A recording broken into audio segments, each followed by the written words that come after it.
السلام علیکم ورحمۃ اللہ وبرکاتہ۔ محترم سامعین کرام، مفتی سلمان ازہری صاحب کی ایک ویڈیو بڑی تیزی کے ساتھ وائرل ہے، جس میں انہوں نے علماء دیوبند کو مخاطب کر کے یہ کہا ہے کہ ہم آپ کو گلے لگانے کے لیے تیار ہیں، ہم آپ کے ساتھ ہاتھ ملانے کے لیے تیار ہیں، ہم آپ کے ساتھ اتحاد کرنے کے لیے تیار ہیں، بس ایک شرط ہے۔ وہ کیا شرط ہے؟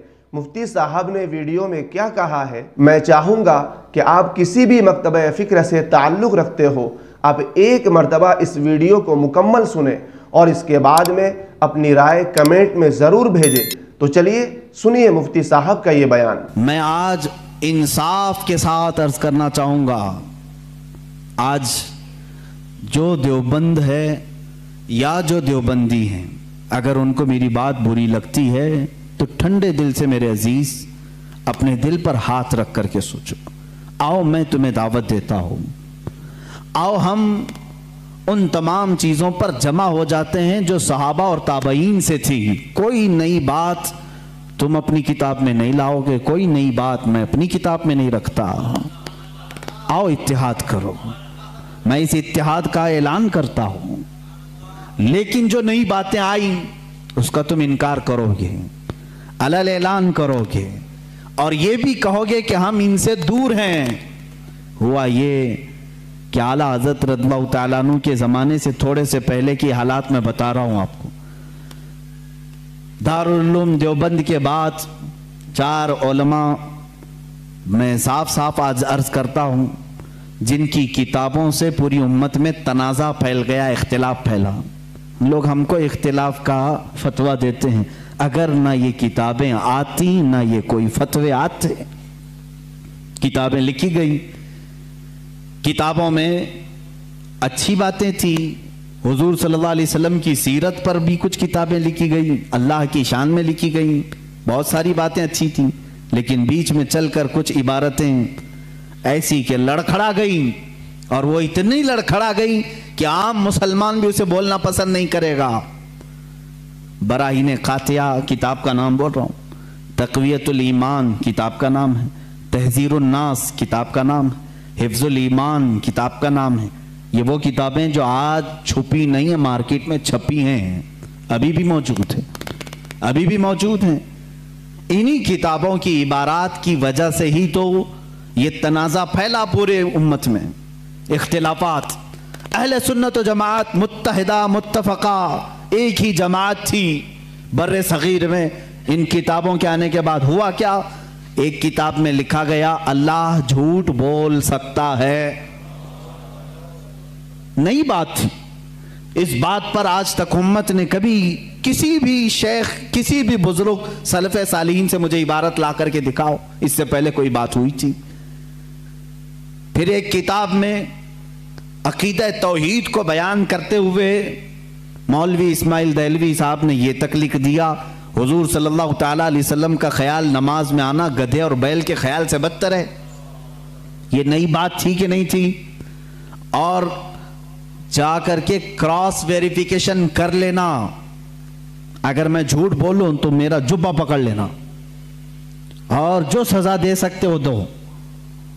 میں یہ لفاظی نہیں کر رہا ہوں اور نہ پھکائی کر رہا ہوں، یہ جملے آج کتاب میں موجود ہیں۔ تقویت الایمان میں حفظ الایمان کتاب آئی، اس میں مولوی اشرف علی صاحب نے حضور صلی اللہ تعالیٰ علیہ وسلم کے علم غیب پر بحث کرتے کرتے یہ کہہ دیا، حضور کے علم غیب کی کیا تخصیص یعنی ان کی کیا خصوصیت ہے؟ اتنا علم غیب تو زید کو، پاگلوں کو، بچوں کو، بلکہ جانوروں کو بھی حاصل ہے۔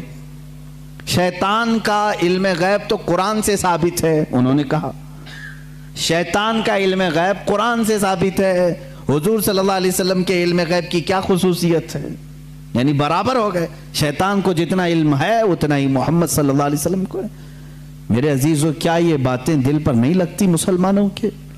یہ عبارتیں آئیں، کتابوں میں لکھی گئی، اور بڑا فتنہ یہاں سے بھی ہوا مولوی قاسم نانوتوی صاحب کی کتاب سے، کہ انہوں نے یہ بھی لکھا کہ بالفرض بعد زمانے نبی کے اگر کوئی دوسرا نبی پیدا ہو گیا تو حضور کے خاتم النبیین ہونے میں کوئی فرق نہیں آئے گا۔ یعنی کوئی دوسرا نبی پیدا ہو سکتا ہے اگر ہو گیا اگر مگر کی بات ہی چھوڑو، جب حضور نے 1400 سال پہلے کہہ دیا، فرما دیا کہ میرے بعد کوئی نبی نہیں ہو سکتا تو نہیں ہوگا۔ آپ کتاب میں یہ نئی بات لکھنے کی کیوں ضرورت پیش کی؟ آپ کو کیوں ضرورت پیش آئی کہ اگر اب کے زمانے میں بھی کوئی نبی آئے گا تو حضور کے خاتم النبیین ہونے میں کوئی فرق نہیں آئے گا؟ تو آپ کی اس بات سے پتہ نہیں کتنے محلوں میں کہاں کوئی نبی ہونے کا اعلان کر دے گا۔ عزیزان گرامی وقار، یہ کتابیں پورا کا پورا ہندوستان ایک کھلبلی مچا چکی تھی، کوہرام بپا تھا، تنازعات میں گھر گئے۔ قادیانی اپنے نبی ہونے کا اعلان کر رہا ہے، ادھر ایک نیچری فرقہ ہے علی گڑھ سے جو قرآن کے معجزات کا انکار، حسیات کو صرف ماننے والا، نیچر کو صرف ماننے والا اور مغیبات کو نہیں تسلیم کرنے والا، اور ایک طرف عظمت رسالت صلی اللہ تعالیٰ علیہ وسلم پر، رسول کریم صلی اللہ تعالیٰ علیہ وسلم کے متعلق یہ سارے جملے آ رہے ہیں۔ چلو 100 سال کا عرصہ گزر گیا، آج بھی میں دعوت دیتا ہوں، آج تو سوشل میڈیا کا زمانہ ہے، میری یہ دعوت قبول کریں علماء دیوبند یا جو بھی، میں آپ سے اتحاد کر لوں گا، سینے سے سینہ لگا لوں، لیکن صرف یہ باتوں سے تم انکار کر دو اور کہو کہ وہی عشق رسالت ہمارے اندر ہے جو سیدنا ابو بکر صدیق میں تھا، سیدنا عمر فاروق میں تھا، عثمان ابن عفان میں تھا، حیدر کرار میں تھا، رضوان اللہ تعالیٰ علیہ مجمعین۔ جو مشائخ اہل سنت نے ہمیں محبت رسول اور تعظیم رسول سکھایا ہے اسی پر ہمارا اتفاق ہے، آؤ میں سینے سے سینہ لگانے کو تیار ہوں۔ ہم کون سا اختلاف چاہتے ہیں آپ سے؟ ہم کون سا اختلاف چاہتے ہیں؟ ہمارا یہ ایک بات یاد رکھ لیں، اگر میں آج نام لے کر کے کسی کو کہہ رہا ہوں تو صرف اس لیے کہ ہمارا دین ہی یہ کہتا ہے جو ان سے نہ آشنا ہو اس سے ہمارا کوئی تعلق بھی نہیں۔ ہمارے رشتے ناتے اگر ہیں تو صرف عظمت رسالت سے جڑے ہوئے ہیں، جو نبی کا ہے وہ ہمارا ہے۔ اسی لیے سرکار مرشدی پیر و مرشد تاج الشریعہ رحمت اللہ تعالیٰ علیہ نے فرمایا ہے، نبی سے ہو جو بیگانہ اسے دل سے جدا کر دیں، نبی سے ہو جو بیگانہ اسے دل سے جدا کر دیں، پدر مادر برادر جان و مال ان پر فدا کر دیں۔ اسی وقت ایمان کو پہنچو گے، اسی وقت ایمان کو پہنچو گے۔ اب یہ حالات میں بتا رہا ہوں آپ کو، انڈیا کے، ہندوستان کے، اکھنڈ بھارت کے حالات، مسلمانوں میں تفرقہ پیدا کیا انگریز، اور انہوں نے اپنے مال، اپنی حکومت، اپنی سلطنت کو پھیلانے کے لیے، بہادر شاہ ظفر کا قتل ہو چکا تھا، اس کے بعد علماء حق نے محسوس کر لیا کہ انگریز درمیان امت تفرقہ ڈال کر اپنی کرسی سنبھالنے کی کوشش کر رہا ہے، تو وہ مرد مجاہد علامہ فضل حق خیر آبادی رحمت اللہ تعالیٰ علیہ نے دلی کی جامع مسجد سے فتویٰ صادر فرمایا کہ انگریز ہندوستان کا دشمن ہے، ان سے قتال کرنا فرض ہے مسلمانوں کو۔ اسی فتوے کی بنیاد پر زندگی بھر کی عمر قید کی سزا میں ان کو انڈمان نکوبار بھیجا گیا، وہیں پر ان کی وفات ہوئی۔ آج مزار بھی ان کا جزیرہ انڈمان میں ہے۔ مولانا کفایت علی کافی رحمت اللہ تعالیٰ علیہ، جو 1857 کی یہ جو غدر ہے، اس کے بعد کے علماء اہل سنت کی بات میں کر رہا ہوں، انہوں نے محسوس کر لیا اسی زمانے میں کہ انگریز نے فرقہ پیدا کر دیا ہے، کچھ علماء اس کی بولی بول رہے ہیں۔ ظاہر سی بات ہے، یہاں کچھ علماء جو مدرسہ بنا رہے تھے ان کو ماہانہ مشاہرہ مل رہا ہے انگریز حکومت سے، علی گڑھ کو پاؤنڈ آ رہے ہیں انگلینڈ سے، اور دیگر علماء کو پاؤنڈ آ رہے ہیں، اور یہاں جو علماء ان کی ان خرافات کو بیان کر رہے ہیں ان کو پھانسی پر چڑھایا جا رہا ہے۔ مولانا کفایت علی کافی رحمت اللہ تعالیٰ علیہ، جن کے اعلیٰ حضرت بھی بڑی عزت فرمایا کرتے تھے، وہی کفایت علی کافی جنہوں نے اپنی ایک نعت میں کہا تھا، کوئی گل باقی رہے گا نہ چمن رہ جائے گا، پر رسول اللہ کا دین حسن رہ جائے گا، اطلس و کم خواب کے پوشاک پہ نازاں نہ ہو، اس تنے بے جاں پہ خاکی کفن رہ جائے گا۔ یہ جو نعت انہوں نے لکھی تھی اس وقت جب آپ کو پھانسی کے پھندے پر چڑھایا جا رہا تھا، یہ مولانا کفایت علی کافی۔ پھر مولانا عنایت احمد کاکوروی رحمت اللہ تعالیٰ علیہ، جن کو جیل کی سلاخوں کے پیچھے انگریزوں نے بند کیا، اس ایک عالم ربانی نے پتھر کی ٹھیکری سے دیواروں پر پوری علم الصیغہ کتاب لکھ دی تھی، جو آج بھی عالم کورس کی کتاب میں پڑھائی جاتی ہیں۔ عزیزان گرامی وقار، اگر انگریز کو علماء سے محبت تھی اور وہ مدرسے کی سنگ بنیاد میں آ رہے تھے تو ان علماء کے ساتھ وہ کالا پانی کی سزائیں اور موت اور پھانسی کی سزائیں کیوں دے رہے تھے؟ آپ سمجھا کریں، کچھ علماء کو وہ شہید کر رہے تھے اور کچھ علماء کو وہ پیسوں سے پال رہے تھے۔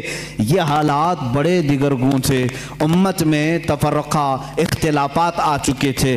اب یہ وہ زمانہ تھا، نیچریت اپنے پاؤں پھیلا رہی ہے، قادیانیت اپنے پاؤں پھیلا رہی ہے، دہریت اپنے پاؤں پھیلا رہی ہے، اور ایک طرف غیر مقلدیت بھی اپنے پاؤں پھیلا رہی ہے۔ ہندوستان کی سرزمین جو اہل سنت و جماعت کا گہوارہ تھی، اولیاء کا مرکز تھی، یہ خواجہ ہند کا ہندوستان تھا، یہ محبوب الہی کی وراثت کی زمین تھی۔ یہاں صابر کلیری کے مجاہدات تھے، یہاں بابا فرید کے نغمے تھے، یہاں پر اولیاء کاملین کا گلشن تھا، یہ تمام صوفیاء کاملین کے پروردہ مریدین کا ایک عظیم گلستان تھا۔ اس گلستان کو کئی انگریزوں نے اپنے پاؤں سے کچلنا شروع کیا، اس میں خزاں آنے لگ گیا۔ اس حسین گلدستے میں، ہندوستان کے گلدستے میں پھول مرجھانے لگے۔ نیچریت کا غلبہ آیا ہے، وہابیت کا غلبہ آیا ہے، قادیانیت کا فتنہ سر ابھار رہا ہے، الہاد و بے دینی کا فتنہ سر ابھار رہا ہے۔ اب ہندوستان کی سرزمین پر ایک ایسے مرد قلندر کی ضرورت تھی جو موسیٰ کا جلال لے کر فرعون کے مقابل میں آئے، جو ابراہیم کی ثبات قدمی لے کر کے نمرود کے سامنے آئے۔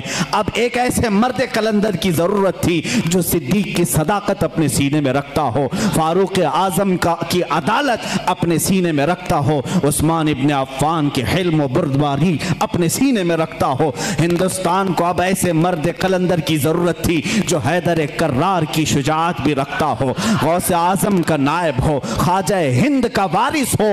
اللہ رب العزت نے ہندوستان کے سنی مسلمانوں پر وہ احسان عظیم فرمایا جب صوفیاء کے مرکز اور اولیاء کاملین کی خانقاہیں آواز دینے لگی، الہا اب ہند کا کیا ہوگا؟ یہاں تو اب چادریں نہیں، اب گاگریں نہیں، یہاں اولیاء کی بارگاہ میں آنے سے روکا جا رہا ہے، وسیلے کو شرک، استمداد کو کفر کہا جا رہا ہے، عظمت رسالت پر حملے ہو رہے ہیں، نماز میں رسول کے خیال آنے کو برا بھلا کہا جا رہا ہے، پیٹ پیچھے کی خبر نہ ہونے کی حضور کے بارے میں کہی جا رہی ہے۔ الہا اب کون اس دین کا وارث ہوگا، جانشین ہوگا، محافظ ہوگا، نگہبان ہوگا؟